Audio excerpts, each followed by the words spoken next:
Alors, on va parler de cette note sur la souveraineté numérique qui a été diffusée et réalisée par Intérêt Général, qui est un groupe, une plateforme d'innovation politique et de recherche idéologique, et également le collectif X Alternative, dont Régis Portales est le fondateur.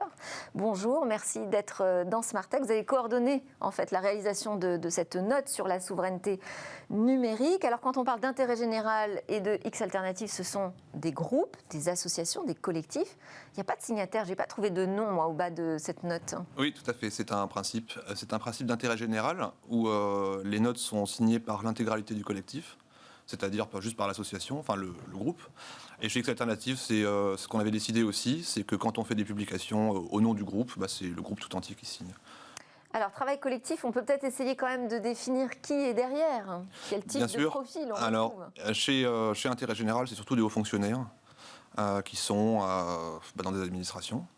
Chez X Alternative, c'est des ingénieurs de différents âges. Ça va d'élèves qui sont encore en scolarité à Polytechnique, des gens plutôt comme moi qui sont en milieu de carrière, début de carrière, et puis des retraités qui ont une expérience de carrière, qui ont vu comment ça marchait avant. Donc, ils ont tous des fonctions importantes autour de l'informatique ou une expérience importante en matière de stratégie technologique ? Tout à fait, oui. Ok, alors le titre précis de la note, c'est « Souveraineté numérique, reconquérir et protéger les 4 piliers d'une stratégie planifiée et intégrée ». Alors, ça commence par nous donner l'ampleur du contexte, mesurer la profondeur, vous dites, de notre dépendance aux écosystèmes asiatiques et états-uniens, qui serait le résultat de choix délibérés, vous dites. Oui, on le voit notamment. Alors, la profondeur de la dépendance, il faut savoir que même les Américains y sont soumis. Là, je viens de voir ce matin dans le taxi une note sur les Américains qui confient à Intel la production de processeurs pour la défense, parce qu'en fait, 80% de la production de processeurs se fait dans l'écosystème asiatique via Taïwan et la Corée du Sud. Nous, c'est encore pire parce que face à la pénurie, il y a eu un sursaut, un réveil. Les Américains, de côté de l'Atlantique, pour dire qu'il va falloir qu'on relocalise certaines productions stratégiques. Exactement. Et les choix délibérés, on le voit quand on regarde Alcatel, par exemple. Alcatel, c'était le numéro 1 mondial des télécommunications en 2000. Et ça a été, c'est la thèse qu'on défend, volontairement démantelée pour en faire un centre de profit et délocaliser les usines qui étaient perçues à l'époque par Serge Gainsbourg. C'est le mot délibéré qui est quand même important dans ce que vous expliquez. Pourquoi volontairement ? Pourquoi vous dites volontairement ? La stratégie était vous savez, Serge Turuk, qui était le patron d'Alcatel à l'époque, avait dit on va faire du fabless et envoyer toutes les usines à l'étranger et nous concentrer sur la valeur ajoutée. Et alors d'une part ça n'a pas marché, puisque Alcatel a fini en quasi faillite, s'est fait racheter par Lucent, puis après par Nokia, et puis aujourd'hui il en reste vraiment plus grand chose. Même sur le cours de bourse ça n'a pas marché, et aujourd'hui ça ne marche pas non plus sur notre approvisionnement.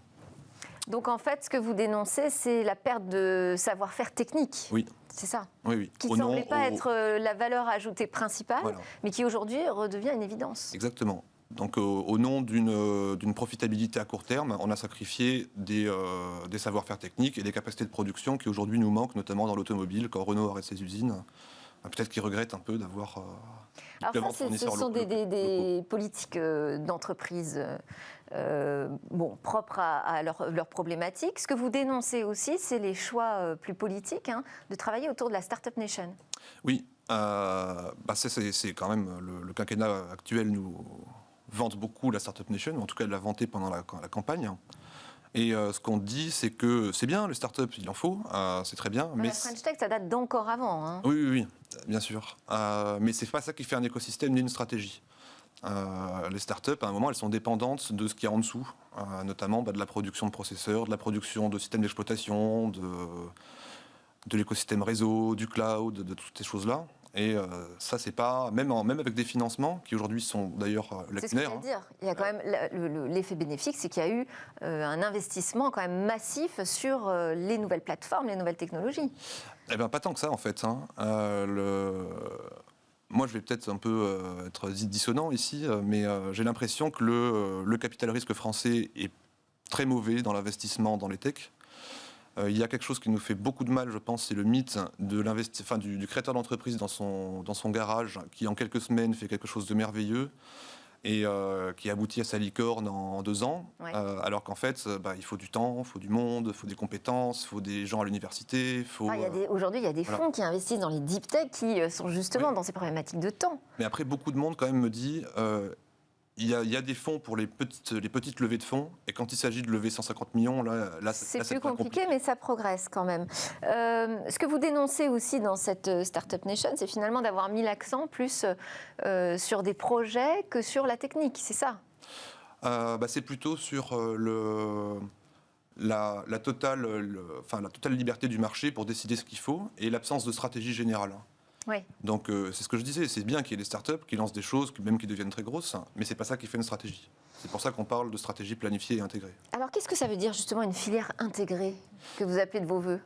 C'est ce qu'on détaille dans la note, c'est-à-dire contrairement un peu à ce qu'on peut beaucoup lire sur le numérique, on défend l'idée que le numérique c'est un écosystème vertical qui part des mines de terres rares, qui aujourd'hui sont en Chine ou un peu ailleurs, mais essentiellement en Chine, leur raffinage.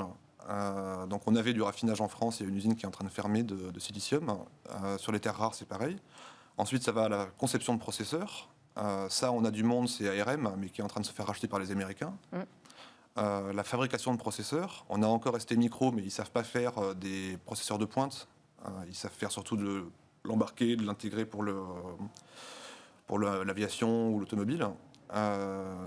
Et ensuite, ce qui va encore au-dessus, système d'exploitation, système réseau, les câbles sous-marins, le réseau physique sur le territoire métropolitain, et puis ensuite les logiciels qui viennent par-dessus. Et c'est là. Donc là, ça veut dire investissement massif quand même sur toute la chaîne. Exactement. Nous, c'est ce qu'on défend. Et après, ça semble très très ambitieux. Hein. Oui, mais pas forcément tant que ça. Pas forcément tant que ça. Là, Samsung, par exemple, vient de mettre 180 milliards de dollars, si je ne me trompe pas, sur 3 ans, pour réinvestir dans les semi-conducteurs. Oui. Parce qu'ils se font doubler par TSMC, notamment par Intel, qui bénéficie des fonds du plan de relance américain. Et c'est des quantités d'argent, pas... La Corée du Sud, c'est à peu près l'équivalent de la France en un peu plus petit. Hein. Donc si les Samsung met 180 milliards, peut-être que la France pourrait mettre pas forcément autant. Nous, on parle de 10 milliards pour racheter la moitié d'ARM, enfin un quart d'ARM. Les Anglais mettraient 10 milliards pour en racheter un autre quart, et le reste, on le mettrait en flottant. Ça nous donnerait... Mais ce serait un investissement de l'État. Ça veut dire... Alors, ça, je pense qu'on a des financiers compétents pour le faire bien. Ça pourrait être financé par de la dette d'État. Ça pourrait être financé par une réorientation de l'épargne privée. On parle beaucoup en ce moment des 180 milliards d'épargne Covid. On pourrait l'orienter vers ce genre de choses. Les sommes sont là, en fait, l'argent est là. Hein. Alors, vous avez évoqué aussi dans cette chaîne la fameuse guerre des backbones, hein, ces tuyaux qui traversent l'Atlantique. Et on a consacré une émission dans Smart Tech là-dessus, avec Orange qui était en plateau et qui expliquait qu'effectivement, les tuyaux aujourd'hui sont financés par Google, par Facebook, et que finalement, on essaye de voir comment on peut garder la main dessus, mais que ce n'est pas si évident. C'est pas évident, en effet. Et là, c'est vraiment clé, parce que ça veut dire que c'est aussi un contrôle du contenu. Exactement. Qui est délivré. Le plus gros câble sous-marin mondial, c'est Google qui le fait passer des États-Unis à la France et qui atterrit quelque part sur la côte atlantique. Bon, alors comment on fait marche arrière là-dessus? Celui-là, c'est... Parce que jusqu'ici, c'était nos opérateurs nationaux qui avaient la main. En général, les câbles étaient détenus par des consortiums dans lesquels Orange était toujours présent. Là, Google met son câble tout seul. Ouais.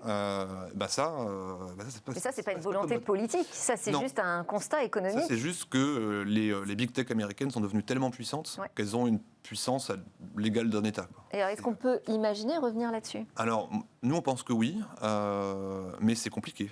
C'est-à-dire que, par exemple, les Chinois, ce qu'ils font, c'est si vous voulez atteindre le marché chinois, il faut une joint venture avec 51% de l'État chinois qui est dedans.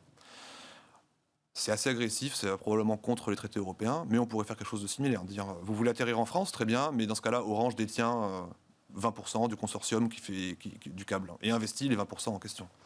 Ça pourrait être des obligations légales de ce genre-là. Bon, et moi, j'ai lu presque la demande d'un retour de l'époque du France Télécom, grande entreprise d'État.